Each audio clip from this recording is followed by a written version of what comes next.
Hello friends, मैं हूं doctor Dhananjay and I welcome you all in doctor arena.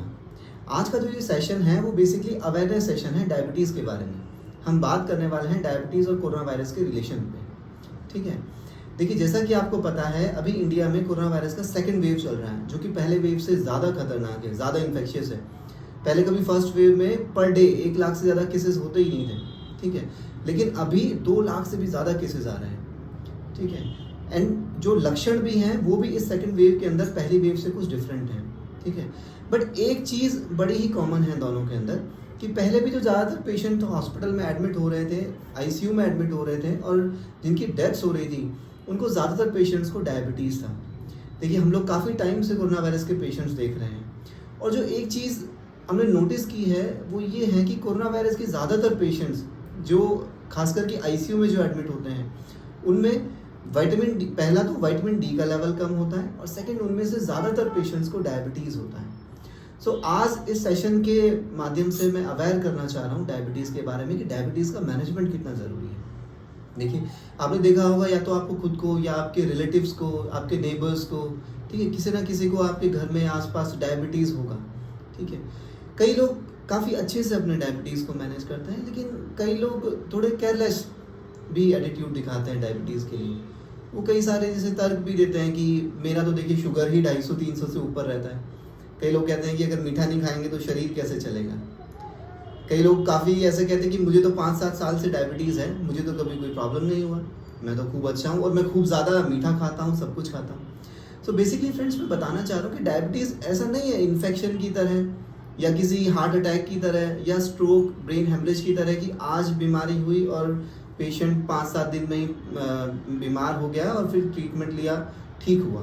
ऐसा नहीं होता है। डायबिटीज़ एक स्लो पॉइजन की तरह है, वो धीरे धीरे धीरे धीरे आपके शरीर को खोखला करता रहता है। तो डायबिटीज़ जितना लंबा रहता है और जितना आप उसको कंट्रोल नहीं करते हो, शुगर के लेवल आपके जितने ज़्यादा रहते हैं उतना वो आपके शरीर के लिए, हर एक अंग के लिए बहुत ज़्यादा खराब है।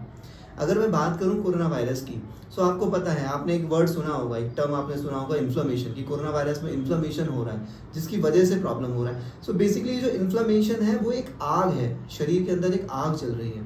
और डायबिटीज़ में भी अगर शुगर का लेवल हाई होता है तो वो भी एक तरह से इन्फ्लेमेशन को बढ़ाता है। सो ये दोनों चीज़ें मिलके जो बीमारी है उसको और बहुत गंभीर बना देती है। और दूसरी चीज़ है वो ये है कि डायबिटीज़ में हमारे शरीर की जो रोगों से लड़ने की क्षमता रहती है वो एकदम से कम हो जाती है। मैं यहाँ पे एक चीज़ बता दूँ फ्रेंड्स, अभी तक जो कोरोना वायरस की जो दवाइयाँ हैं उसमें कोई भी ऐसी दवाई नहीं है कि हमने दिया तो मरीज़ 100% ठीक होगा ही होगा। जैसे आप पैरासीटामोल देते हैं तो फीवर नीचे आता है, इन्फेक्शन के लिए आप एंटीबायोटिक देते हैं तो इन्फेक्शन कम होता है। कोरोना वायरस के केसेस में अभी तक ऐसा नहीं है। असलियत में शरीर को ही लड़ना पड़ता है बीमारी से, दवाइयाँ सिर्फ जो है उसमें हेल्प करती हैं। सो अगर आपकी लोगों से लड़ने की क्षमता कम होगी तो आपका शरीर नहीं लड़ पाएगा। ठीक है, दूसरी बात यह है कि डायबिटीज़ के साथ में ज़्यादातर आपने गौर किया होगा कि डायबिटीज़ अकेले नहीं रहता है। बहुत ज़्यादातर केसेस में आज नहीं तो कल पेशेंट्स को ब्लड प्रेशर की दिक्कत होने लगती है, किडनी की बीमारियाँ होने लगती हैं, हार्ट की बीमारियाँ होने लगती हैं। ठीक है, मोटापा ऐसे पेशेंट में ज़्यादातर पाया जाता है। तो ये सारे जो फैक्टर्स होते हैं वो एक तरह से बीमारी को और गंभीर करने का काम करते हैं। एक बात ये भी है कि आपको पता है कोरोना वायरस के ट्रीटमेंट में जो सबसे इम्पॉर्टेंट ट्रीटमेंट है वो स्टेरॉइड्स है और स्टेरॉइड्स खुद से भी जो शुगर का लेवल है वो बढ़ाते हैं। तो अगर डायबिटीज़ पेशेंट हैं तो उनके अंदर शुगर का लेवल मैनेज करना ही एक बहुत बड़ा चैलेंज हो जाता है। ठीक है, एक थियरी ये भी है कि जो डायबिटीज़ होता है, जो हाई शुगर का लेवल होता है ब्लड में, उसकी वजह से कोरोना वायरस को हमारे कोशिकाओं में जाने में बहुत हेल्प मिल जाती है, तो वो बहुत तेज़ गति से कोशिकाओं के अंदर फैलता है। तो ये तो सारी बातें हुई कि डायबिटीज़ डायबिटीज़ का मैनेजमेंट क्यों ज़रूरी है और कोरोना वायरस में ये किस तरह से हमारे लिए काम कर सकता है। अभी हम बात कर लेते हैं कुछ डेटा की। ठीक है, ये जो आप देख रहे हैं ये एक यूके स्टडी का डेटा है। इसमें साफ पता चलता है कि कितने गुना ज़्यादा डेथ्स हो रही हैं कोरोना वायरस की वजह से डायबिटीज़ पेशेंट में, if you compare it with non diabetic patient. Second, ये एक फ्रांस में स्टडी हुई। इसमें तो ये काफ़ी बड़ी स्टडी थी, बहुत सारे हॉस्पिटल्स में मिलकर एक साथ स्टडी हुई। उसमें साफ बताया गया कि जो लोग अपना रेगुलर ट्रीटमेंट ले रहे हैं, मेटफॉर्मिन एक तरह से ट्रीटमेंट है, जो लोग अपना ट्रीटमेंट रेगुलर ले रहे थे उसमें रिकवरी भी जल्दी हुई और डेथ्स भी कम हुई। और जिन लोगों के अंदर माइक्रोवास्कुलर कॉम्प्लिकेशन, ये कॉम्प्लिकेशन वो होती है कि डायबिटीज़ का जो ड्यूरेशन अगर बहुत ज़्यादा बढ़ता जाता है और साथ में अगर उस टाइम पे हमने उसको कंट्रोल सही से नहीं किया, डायबिटीज शुगर के लेवल आपके बहुत ज़्यादा हैं, तो ये शरीर के अंदर कॉम्प्लिकेशंस होते रहते हैं। सो जिनमें ये कॉम्प्लिकेशंस ज़्यादा थे उन लोगों में डेथ ज़्यादा है।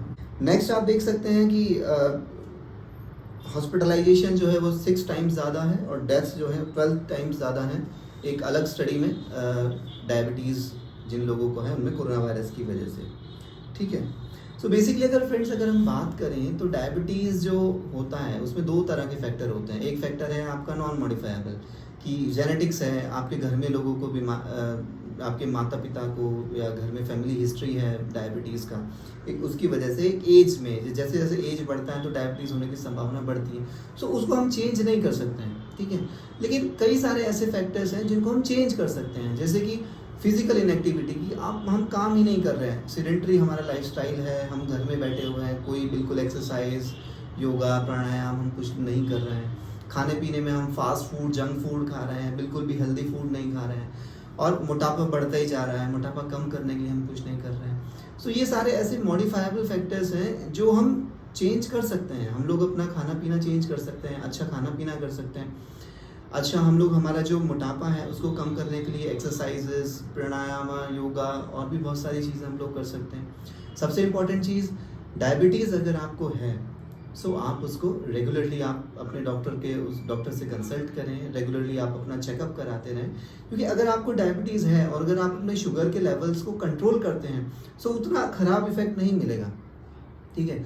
बहुत सारी स्टडीज़ भी हुई हैं जिसमें ये साफ बताया गया है कि जिन लोगों को डायबिटीज़ थी लेकिन उन्होंने अपना शुगर का जो लेवल्स है अगर वो लेवल उन्होंने स्टेबल रखा, वो उन्होंने कंट्रोल रखा, तो उनको बहुत ज़्यादा कॉम्प्लिकेशंस नहीं हुए। If you compare it with the people जिन्होंने कि उसको कंट्रोल नहीं रखा था डायबिटीज शुगर के लेवल्स को। और यहाँ मैं एक चीज़, छोटी सी चीज़ एक ऐड करना चाहता हूँ। कई लोग कहते हैं कि नहीं हमें दवाइयाँ नहीं लेनी है, हम लोग आयुर्वेदा वाली मेडिसिन लेना चाह रहे हैं, उसमें ज़्यादा कंफर्टेबल है। सो मैं आपसे कहना चाहता हूँ कि आयुर्वेदा आयुर्वेदा की भी दवाइयाँ अच्छी रहती हैं, मैं उस पर कमेंट नहीं कर सकता, बट आप जो भी दवाइयाँ लें सो मेरी आपसे रिक्वेस्ट ये है कि आप अपने टेस्ट टाइम से कराएं, ठीक है।